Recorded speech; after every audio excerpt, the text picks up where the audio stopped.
મહારાષ્ટ્રમાં ઘરફોડ ચોરીને અંજામ આપી સુરત ભાગી આવેલા રીઢા ચોરોને સારોલી પોલીસે ઝડપી પાડી તેઓ પાસેથી ચોરીનો મુદ્દામાલ કબજે કર્યો હતો.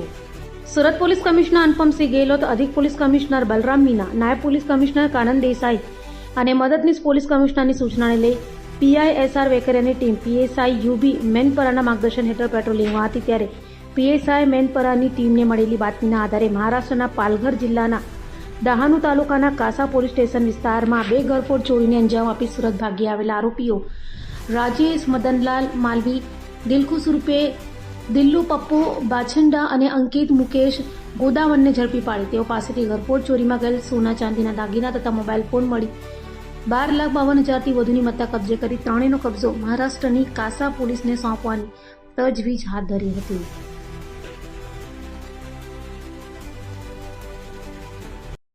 સારોલી પોલીસ સ્ટેશન વિસ્તારમાં નિયોન ચેકપોસ્ટ આવેલી છે. ગઈ તારીખ 16 માર્ચના રોજ જે રેગ્યુલર અમારું નિયોન ચેકપોસ્ટ વાહન ચેકિંગ ચાલે છે એ વાહન ચેકિંગ દરમિયાન અમને એક શંકાસ્પદ મૂવમેન્ટ જણાઈ અને અમારી પાસે લોકલ ઇન્ફોર્મેશન પણ હતી કે આમાં મહારાષ્ટ્રથી અને વાપી વલસાડથી જે ચોરી કરનાર ગેંગ છે એ લોકો આ પ્રકારની કોઈ લક્ઝરીમાં બેસી અને આવી રહ્યા છે. એટલે અમારું જે સઘન વાહન ચેકિંગ ચાલતું હતું એ દરમિયાન આ લોકોને ખ્યાલ આવી જતા પાછળની લક્ઝરીમાંથી આ લોકો કૂદીને ત્યાંથી ભાગવાનો પ્રયત્ન કરતા પોલીસે ઇમિડિયેટલી એ લોકોને પકડી લીધેલા હતા. એમની પાસેથી જે મુદ્દામાલ રિકવર કર્યો છે એ આશરે 12.5 લાખ જેટલો છે, જેમાં સોના ચાંદીના દાગીના પણ છે.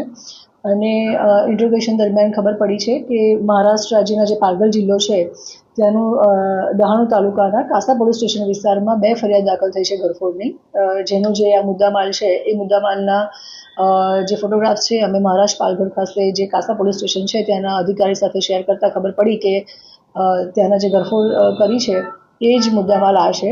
એટલે અને કાસા પોલીસ સ્ટેશનના મહારાષ્ટ્રમાં ગુનો પણ દાખલ થયેલા છે 2 ઘરફોડના.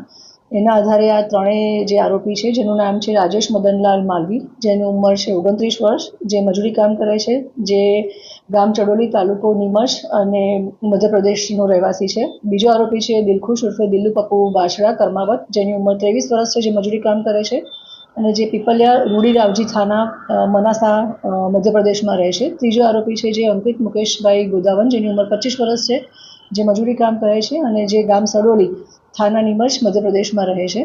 આ ત્રણેયનો ગુનાહિત ઇતિહાસ અમે ICGS પોર્ટલમાં ચેક કરતા આ ત્રણેયનો ગુનાહિત ઇતિહાસ પણ અમને મળી આવેલ છે, જેમાં જે મેઇન રાજેશ અને જે બીજો આરોપી છે દિલખુશ, એ બંને જણા અગાઉના ઘરફોડમાં પણ પકડાયેલા છે. અને જે ત્રીજો આરોપી છે અંકિત, એ પણ ત્રણમાંથી જે અંકિત છે એ પણ આગળના પોક્સોના ગુનામાં પકડાયેલો છે.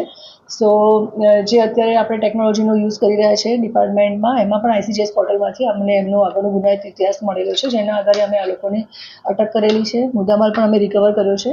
અને નિયોન ચેકપોસ્ટ જે સારોલી પોલીસ સ્ટેશનમાં લાગે છે ત્યાંના જે પીઆઈ છે સંદીપ વેકરિયા, ત્યાંના જે અમારો સર્વેલન્સનો સ્ટાફ છે PSI ધનંજય, સર્વેલન્સ PSI મેદપરા છે. બીજા અમારો ત્યાં જે રેગ્યુલર નિયોન ચેકપોસ્ટ ઉપર ચાલે છે વાહન ચેકિંગ, એમાં જે એમની શિફ્ટ હતી એ વિપુલસિંહ અને વિલેશભાઈએ બહુ જ એલર્ટનેસ બતાવી અને વાહન ચેકિંગ દરમિયાન આ સરસ ડિટેક્શન અમારું થયેલું છે. જે સંદર્ભે અમે ત્યાં જે થાના છે કાસા થાના, ત્યાં પણ આ માહિતી શેર કરી છે અને આરોપીને પણ અમે હેન્ડઓવર કરીશું.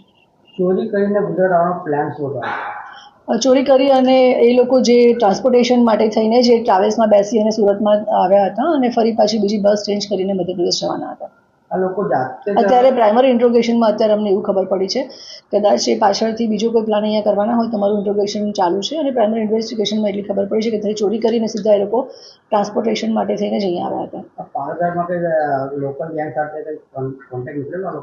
ઇન્ટ્રોગેશન ચાલુ છે અમારું, જે અમારે અપડેટ હશે અમે આપને જાણ કરીશું.